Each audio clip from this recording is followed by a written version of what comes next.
ఒకనాడు నారదముని శ్రీ మహావిష్ణువు దగ్గరకు వెళ్లి అడిగారట. కలియుగంలో మానవులు తక్కువ కాలం జీవిస్తున్నారు, భగవంతుడి మీద అస్సలు మనసు లేదని. అప్పుడు శ్రీ మహావిష్ణువు అన్నారట, నేను వారి పాపాలను కడగడానికి, వారిని ఉద్ధరించడానికి శ్రీ వెంకటేశ్వరుడిగా అవతరిస్తాను. వారు ఒక్కసారి నా కొండకి వచ్చి తలనీలాలు సమర్పించి నా దర్శనం చేసుకుని ఒక అర్జిత సేవ చేసినా వారి పాపాలను నేను తీసివేస్తాను. వారి డబ్బు వేయకపోయినా సరే తలనీలాలు సమర్పిస్తే చాలు. ద్వాపర యుగంలో యశోదమ్మ చిన్ని కృష్ణుణ్ణి పెంచే అదృష్టం కలిగింది. ఈ లోకంలో యశోద వంటి అదృష్టవంతురాలు ఇంకా ఎవ్వరూ లేరు. యశోదమ్మ అడగకుండా 2 సార్లు విశ్వరూప దర్శన భాగ్యం ఆమెకి మాత్రమే కలిగింది. కృష్ణుడి బాల్య క్రీడలు అంత సాధారణమైనటువంటివి కావు. వ్యాస భగవానుడు సంస్కృతంలో భాగవతాన్ని రాస్తే పోతనాచార్యుల వారు తెలుగులోకి ఆంధ్రీకరించారు. కానీ యశోదమ్మకి ఒక కోరిక మిగిలిపోయింది. రుక్మిణి కళ్యాణం చూడలేకపోయింది. అప్పుడు ఆమె అడిగితే కృష్ణుడు వాగ్దానం చేశాడట, నేను కలియుగంలో వెంకటేశ్వరుడిగా అవతరిస్తాను, నీవు వకుళమాతగా వచ్చి నా కళ్యాణం చేయించు అని. కలియుగంలో శ్రీ వెంకటేశ్వరుడు వేదవతిని పరిణయమాడాడు. సీతమ్మ దొరికినట్లుగానే ఈమె కూడా దర్భల మీద దొరికింది. నెమ్మదిగా పెరిగి యుక్త వయస్సులోకి రాగానే ఆమె తండ్రి వివాహం చేద్దామని సంకల్పించారు. అప్పుడు ఆమె చెప్పిందట, నేను సాక్షాత్తు శ్రీనివాసుడిని వివాహమాడతాను అని. అప్పుడు తండ్రిగారు అన్నారు, శ్రీనివాసుడిని పరిణయమాడటమంటే మాటలా? పార్వతీదేవిని చూడు, ఎంత తపస్సు చేసింది శంకరుడి గురించి.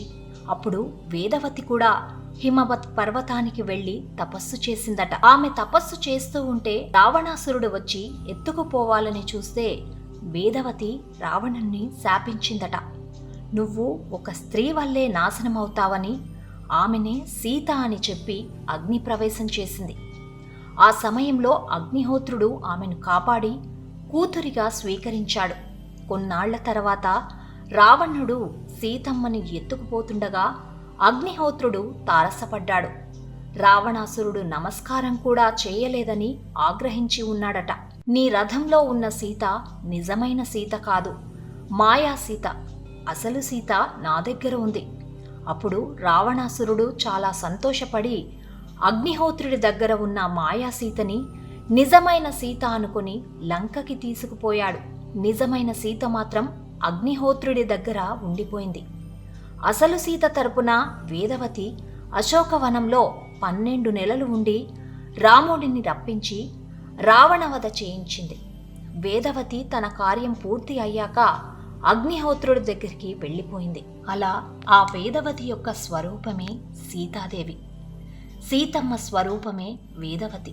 నిజానికి ఇద్దరూ లేరు, ఉన్నది ఒక్కరే. రావణాసురుడి గురించి చెబుతూ రావణుడు వేదాలు చదివాడు. క్రమం తప్పకుండా సంధ్యావందనం చేసేవాడు. చాలా తపస్సు చేశాడు, కానీ శ్రద్ధ లేదు, వక్రబుద్ధి పోలేదు. అందుకే రాముడి చేతిలో మరణించాడు. శంకరుడికి చాలా పూజలు చేశాడు, కానీ సీతయే పార్వతి అని తెలుసుకోలేకపోయాడు. తన కులదేవత స్వరూపాన్నే కావాలనుకున్నాడు. 12 నెలలు సీతమ్మ తరపున వేదవతి అశోకవనంలో ఉంది కనుక అగ్నిహోత్రుడు రాముడితో వేదవతిని కూడా భార్యగా స్వీకరించమన్నాడు. అప్పుడు రాముడన్నాడు, ఈ అవతారంలో నేను ఏకపత్ని వ్రతుణ్ణి.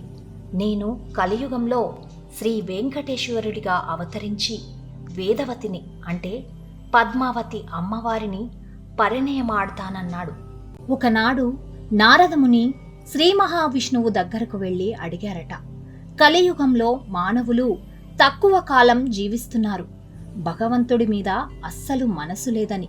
అప్పుడు శ్రీ మహావిష్ణువు అన్నారట, నేను వారి పాపాలను కడగడానికి, వారిని ఉద్ధరించడానికి శ్రీ వెంకటేశ్వరుడిగా అవతరిస్తాను.